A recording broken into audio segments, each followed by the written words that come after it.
Hey everyone, Rascal here. And Mama, welcome to our podcast. Today we're covering The Last Jedi, the latest Star Wars film right before the upcoming final movie in the trilogy. Rise of Skywalker. Rey develops her newly discovered abilities with the guidance of Luke Skywalker, who is unsettled by the strength of her powers. Mm-hmm. Meanwhile, the Resistance prepares for battle with the First Order. Prepare for trouble! And make it double. And, well, as you can tell, as when the movie came out, it had even more of a mixed response. Mm-hmm. One part of the fandom said that Force Awakens felt like they just copy-pasted A New Hope from beginning to end. And unfortunately, I have to agree, in a lot of instances, it did. And then for The Last Jedi, they made it completely different. And then that complaint was, okay, now it doesn't feel like Star Wars at all. And then that kind of pissed off the directors. So in response, with Kylo Ren's character and personality, it was intentionally made to represent the part of the fandom that are very wishy-washy, like they want one thing, they mean another. So it would explain why Kylo Ren's quite different between the first movie and Last Jedi, because he's meant to represent the fans that can't make up their mind and complain about everything.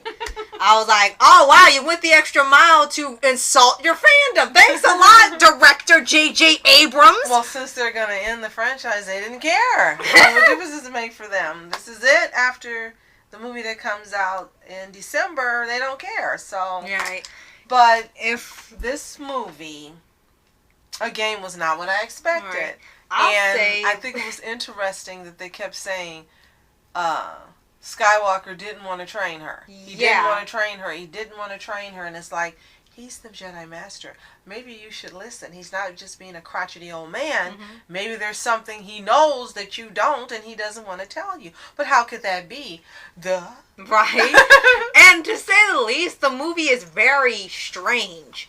For one thing, like they said, it doesn't feel like Star Wars part of the time. And another part, when they try to make it like Star Wars, there are things they bring up that you didn't even know existed. Like, for Luke Skywalker, he's been on this island because he was terrified of his nephew, because he was going crazy with power and he didn't want to teach him anymore, and he kind of just became a hermit and secluded himself from all his friends and remaining family. Right. And he was drinking weird goat alien juice, and some people were like, what is this? And they Don't revealed forget the heavy beard. Yeah, he's got a heavy beard.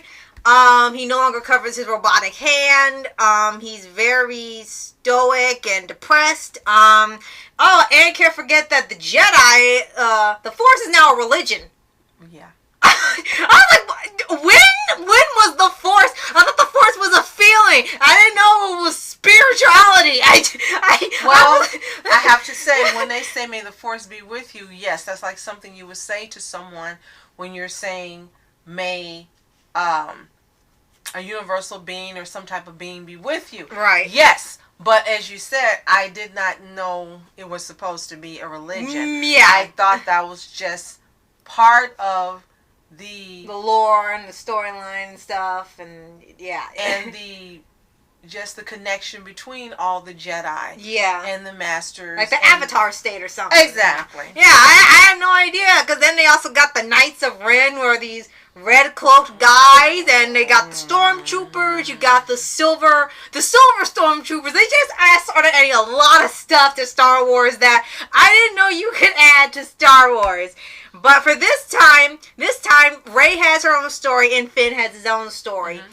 And mostly Finn was kind of like on the like hiding from this. I think it was Captain Phantasma, who was this female stormtrooper, but I guess she was higher rank and she was covered in silver. I guess the superior. She was hunting him down for being a traitor.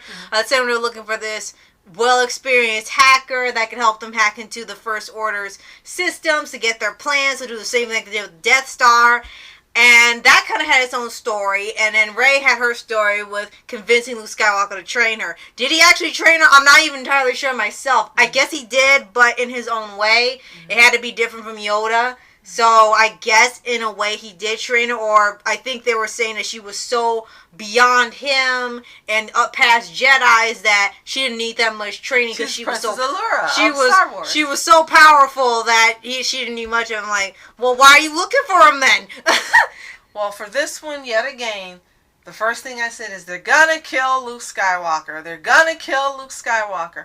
I should not go into any movie and the first thing I'm saying is this character's gonna be killed off. Just knowing it from the feel and it's not of the murder mystery or something. Yeah, it's like, okay, I know they're gonna kill him off. I just know they got off Hans the last movie. They're gonna get him out of here this movie. And who are they gonna kill off the next movie? Oh, we already know it's gonna be Leia. Or think, right? Well, that would you expect because of what happened. But no, now they're going to kill off Lando Calrissian. Yeah. If he makes it out of that movie, it would be a miracle if he makes it out of this last movie. Right. I think, as we were saying before in the last podcast, they want to get rid of the old regime for them and have a whole new basis. They say that this is the end, but Disney is a master of reboots and bringing things back. I guarantee you, give it 5 to 10 years, and we will see this franchise rebooted with a whole new set of movies that's going to star these younger actors. This franchise isn't going anywhere. Right. And for the film itself, it did do very well in the special effects.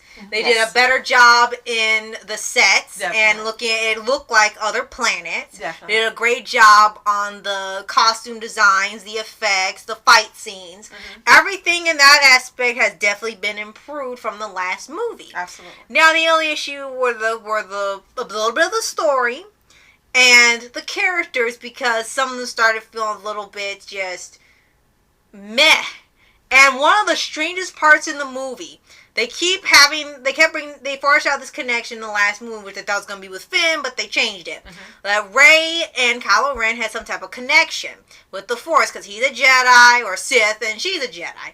And a lot of people really ship these two characters, but you don't know if they're related or not. So, depending on how you stand with shipping them or shipping in general for Star Wars, could go a whole lot of different directions for you if it's revealed that they are related or not. And there was one scene in the movie that I just thought was baffling and confusing. And that would be this one point where I guess they were she and Kylo were communicating telepathically. And for about 5 minutes straight, they were staring at the camera, and it kept switching focus from her to Kylo Ren. For some reason was shirtless, and they never explained why. I'm like, why are you doing this? And they just stare at the camera. Fan service for his fans, I guess. For 5 minutes straight, and it's just the music, and it's just them looking at the camera, and I guess they were talking to each other because nothing made sense about that scene. I'm like, what are you doing? Why are you wasting my time? Yes, I do agree. It was like, this is one of those that should have been in the deleted scenes portion of the extra features. The special features should have been in the deleted scenes. It just did not serve the movie. Now, maybe you disagree, and those of you who love this scene, and you love Kylo Ren, and you love the ship, let us know why in the comments below, because unfortunately for Oscar and I, it's just like, what is right that? Straight over our heads. Right.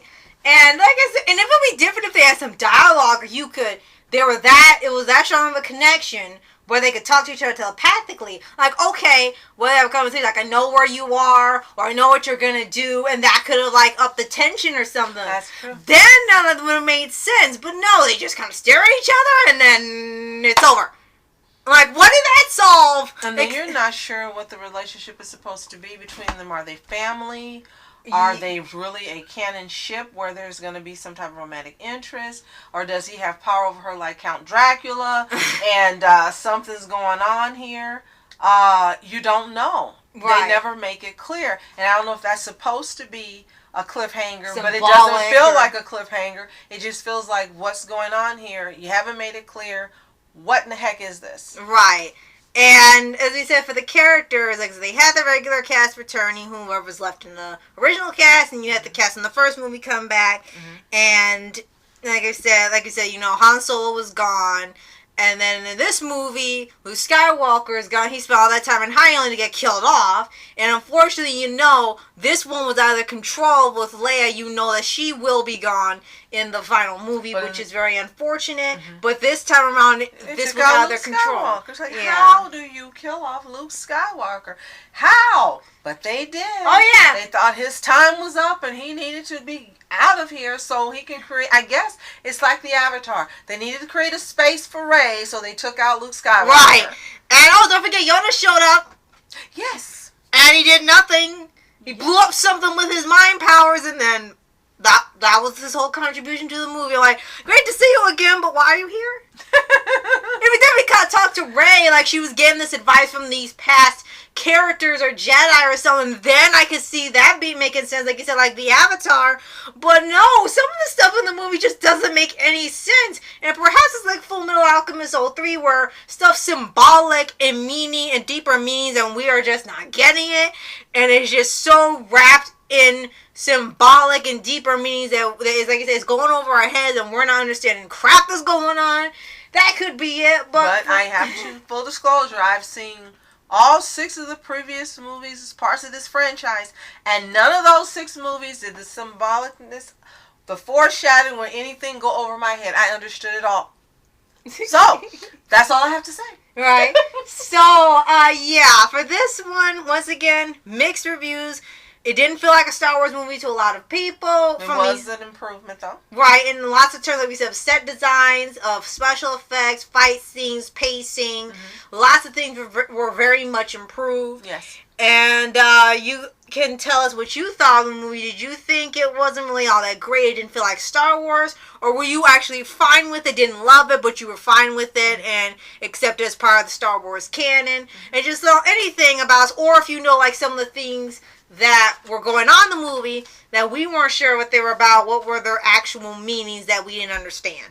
Right. So, that's it for now. Join us for the next 3-part trilogy over the next 3 days.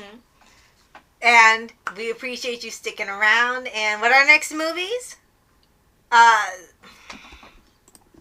Oh, sorry, brain fart. This is actually the last one because we're looking forward to the last movie called The Rise of Skywalker. Yes, so let us know if you're looking forward to see that as much as we are, despite the things that are some needed changes and some undesirable things that take place in these last 2. We're still looking forward to the final one. So excuse me for my brain fart. Right. So thank you so much for watching. I'm Oscar Entertainment. And I'm Mom Entertainment. Have a fantastic day. Peace and happy holidays. Yes, and may the Force be with you. And reporters sitting, flashing lights, trying to walk around, man. Who the hell are you? What you wanna do? Well, man, it's on you. Man, it's on you. Hit her in my dreams. She was my queen. A castle in the mountaintops, rivers and streams. Plucking sunlight from the sky in my pocket. Give it to you later on in the form of a locket.